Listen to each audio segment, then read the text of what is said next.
আসসালামু আলাইকুম। অবিরাম বাংলার সংবাদে সবাইকে স্বাগত জানাচ্ছি। আমি নাইম ফাথম মুবিন। শুরুতে বিআরবি কেবলস সংবাদ শিরোনাম। বিএনপিকে অবমূল্যায়ন করার সুযোগ নেই, ফারুক। সাবেক স্বরাষ্ট্রমন্ত্রী আসাদুজ্জামানের জনসংযোগ কর্মকর্তা পুলিশ হেফাজতে। নতুন রাজনৈতিক দলগুলোর উদ্দেশ্যে বিএনপি চেয়ারপারসনের উপদেষ্টা জয়নুল আবেদিন ফারুক বলেছেন, বিএনপিকে আন্ডারটিমেন্ট করার কোনো সুযোগ নেই।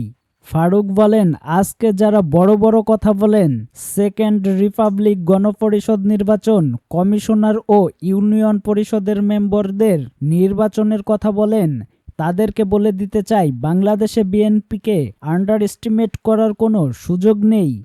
তিনি বলেন, হাসিনা মোদির আশ্রয় থেকে ডক্টর ইউনূস সরকারকে অস্থিতিশীল করার প্রচেষ্টা চালাচ্ছে। তাই অন্তর্বর্তী সরকারের কাছে আমাদের অনুরোধ থাকবে, আপনাদের সমালোচনা হবে, আলোচনা হবে, কিন্তু আপনারা মনোবল হারাবেন না। আমরা আপনাকে সমর্থন দিচ্ছি এবং দিয়ে যাব। তারেক রহমান স্পষ্টভাবে বলে দিয়েছেন, আপনারা হারলে বাংলাদেশ হেরে যাবে, জাতীয়তাবাদী শক্তি হেরে যাবে। অন্তর্বর্তীকালীন সরকারকে উদ্দেশ্য করে ফারুক বলেন, আপনাদের আশপাশের কিছু লোক আপনাদের নিরাশ করার পরিকল্পনা করছে, এদেরকে সতর্ক করে দেন অথবা বের করে দেন। নির্বাচন বানচাল করার জন্য যারা ষড়যন্ত্র করছে, তাদের সেই ষড়যন্ত্র রুখে দিতে হলে আমাদের ঐক্য থাকতে হবে, বন্ধুত্বপূর্ণ সম্পর্ক রাখতে হবে। তিনি বলেন, অবিচার যারা করছেন তারা নির্মমভাবে ক্ষমতা থেকে বিতাড়িত হয়েছেন। আওয়ামী লীগ হচ্ছে সেটির উদাহরণ। হাসিনা বাংলাদেশকে ধ্বংস করার জন্য যে চক্রান্ত করছিল, আল্লাহ তাআলার রহমতে ছাত্র জনতার আন্দোলনে হাসিনার পতন হয়েছে। বাংলাদেশ বেতার চট্টগ্রাম কেন্দ্রের উপ আঞ্চলিক পরিচালক এবং স্বরাষ্ট্র মন্ত্রণালয়ের সাবেক জনসংযোগ কর্মকর্তা মোহাম্মদ শরীফ মাহমুদ অবরুদ্ধের পর পুলিশ হেফাজতে রয়েছেন। বৈষম্য বিরোধী ছাত্র আন্দোলনের সঙ্গে জড়িত শিক্ষার্থীরা বৃহস্পতিবার বেলা 2টার দিকে নগরের আগ্রাবাদ শেখ মুজিব সড়কের বাংলাদেশ বেতার ভবনে তাকে অবরুদ্ধ করে রাখেন।